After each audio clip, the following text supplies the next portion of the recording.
discussing a topic that might seem morbid, but it can actually be a huge financial lift for you and your family. We are talking life insurance. So there are ways to use your life insurance policy while you are still alive to provide an emergency cash infusion while still keeping the policy intact for your beneficiaries.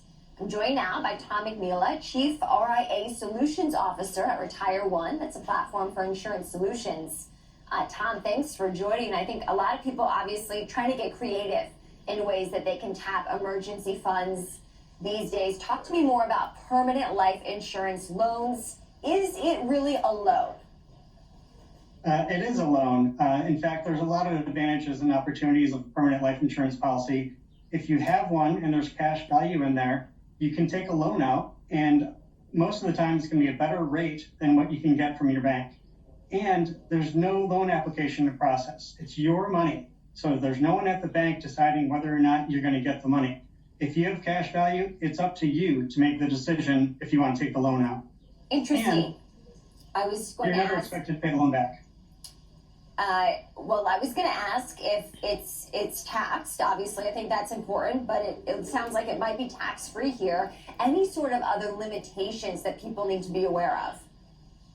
Yeah, there are a few caveats. So it can have a drag on the cash value of the policy itself because there is an interest rate usually associated with it. It will also reduce the death benefit. So the policy needs to be managed. I do recommend working with a licensed life insurance agent. But when you do things right, it's not taxable as long as the policy stays in force. Yeah. So let's walk through some of the use cases here. Obviously, emergency expenses are one, Tom. Are there other expenses that withdrawing this money can be used for? Sure. Yeah, you touched on the emergency expenses like unexpected illness or home or auto repairs, time off work. But it could be for more fun things like paying for a wedding or taking a trip of a lifetime or buying that car you always dreamed of in retirement. One strategy that I often work on is college funding. One reason to take out permanent life insurance policy to fund college expenses is that you're not required to use it for college. So you can change the strategy midstream and use it for something else. Very interesting. Now, when would you recommend this, Tom? Using this option per se versus getting a credit card or even a personal loan?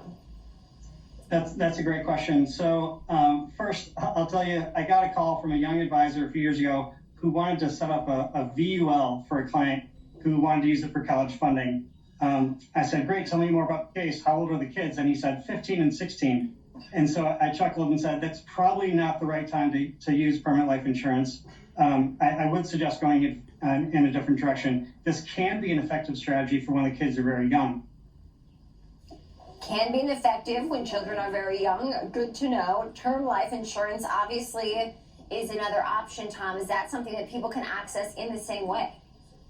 Yeah, so term is, I use the analogy of renting a house versus owning a house with permanent life insurance. So when you buy a term, you're just renting the house. You don't have any equity in there. It does not build up cash value, so loans are not available. When you have a permanent policy like whole life or universal life, then you're owning a house and there is equity buildup from which you can take a loan. What's kind of the average time frame, Tom, that the money needs to accrue and build in one of these insurance policies to be enough for you to actually tap it for use cases as we've been discussing? Yeah, it's important to know that this is a long-term strategy. These things have to bake for at least 15 years before you can take them out of the oven. Okay, so that's, I think, a very good note there.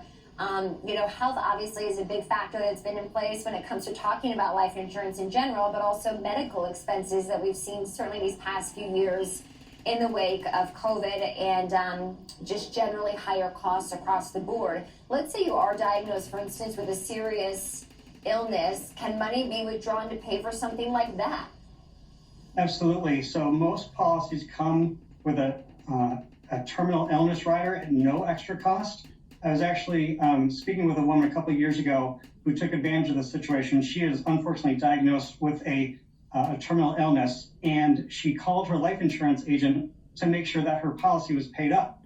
Well, in talking to her agent further, he found out that there was an experimental treatment that wasn't covered by her health insurance plan, but But he suggested taking advantage of this terminal illness rider where she was able to get part of the death benefit sent to her in the form of cash and use that cash to pay for this experimental treatment. So she was still around 10 years later to tell me about the story. Having that rider on her policy made all the difference in the world. All right. Tom McNeil, a Chief RIA Solutions Officer at Retire One. That's a platform for insurance solutions. Tom, very eye-opening. Thank you for joining.